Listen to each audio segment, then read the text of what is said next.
vision in our minds. Okay, guys. So listen up, everyone. Please listen up, guys. You guys can opt in or out of this. Like, if you already have a project, like Justine's finishing up an awesome painting of a bird here. Kennedy's painting her little mustache duck.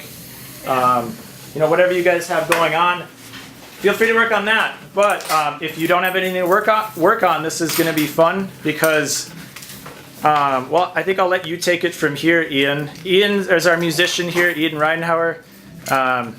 He's a composer. He's a lot of things. But today he's going to play some of his music that he composed. Why don't you tell us what that list is about up on the board there, Ian? Basically, it's just a list of words that maybe describe some of the songs that I'm going to play.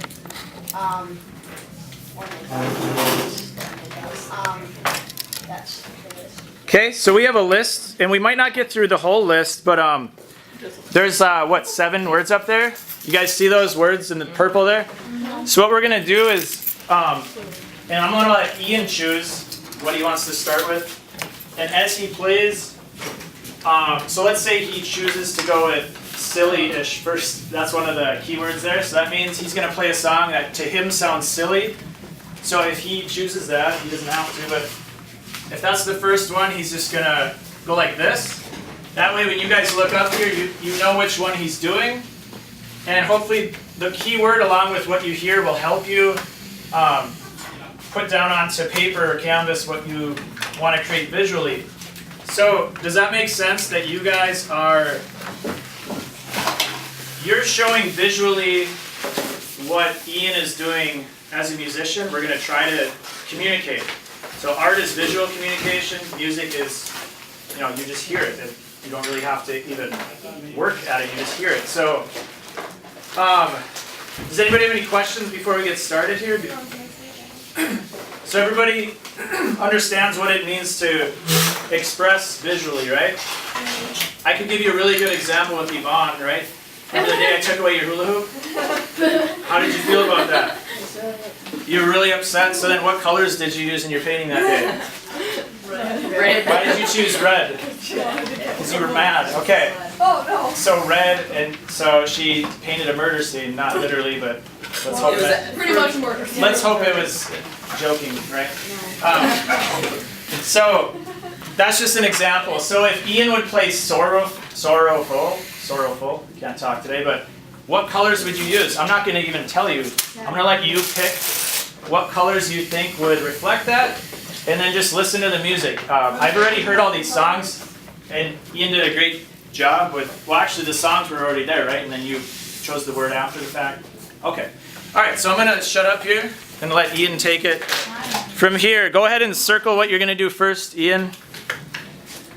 And you guys don't have to even use color. You can, if you're good at shading the upper lip of a portrait, you could shade that to the rest of the hours. Okay, you can do black and white shading. You can do watercolor painting. Katie has something awesome rolling here already, so. All right, so the first word is contemplating. Okay, so I need everybody to be quiet, please. And contemplating means thinking. Thinking about things, just thinking about the day. Okay? Contemplating means thinking. Just thinking about life. So I need everybody to be quiet, and then we're going to listen to Ian. Okay, so please, let's have respect for our special guest today. Thanks, Ian. Go ahead.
Nice, nice.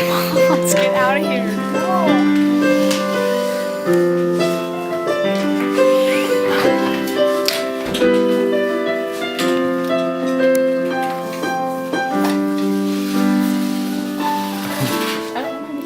You don't want to be on the video? You don't have to be. What's his name, Kennedy? The little... He doesn't have a name, but he's very not painted too well. Close enough. What are you? Oh, that's your punch. It's like, what is this? I'm drinking it. What's this dude's name, Ashlyn? Bertha. Huh? Bertha. Okay. Going with it. Bertha the bovine. Yep. Sure. Looks awesome, Yvonne.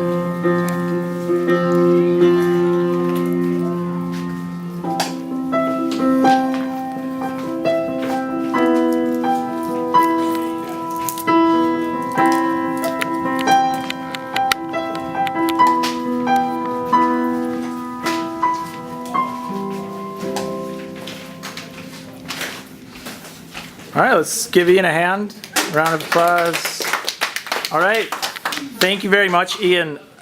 So before you go into the next one, you want to tell us, maybe just, I know we don't have a whole lot of time left, but you can talk a little bit about how your process, like, you know, we're visual artists in this class, but what do you, anything you could say about being the art of music? How do you make that? How do you? Write it?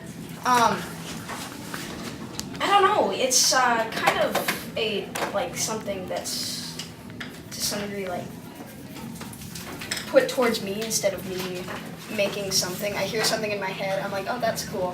I start messing around with it on the piano, and stuff like that comes out. That was just mainly improv. So would you say just kind of naturally, with your imagination, you might hear a noise or something, just you don't even have to try that hard. It's in your head, and then you work on it from there. Is that Definitely, yeah. okay? So it kind of just comes to you, maybe not even just like within your imagination, and then it evolves as you play. Okay.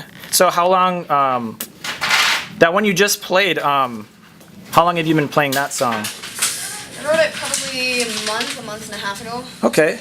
And is that with most of them on the board, or some older than others?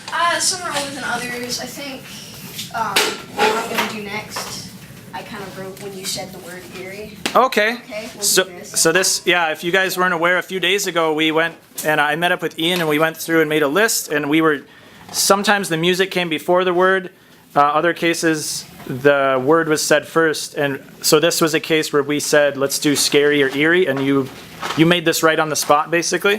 Yeah. Like you improv'd it. So awesome. You have an awesome talent, Ian.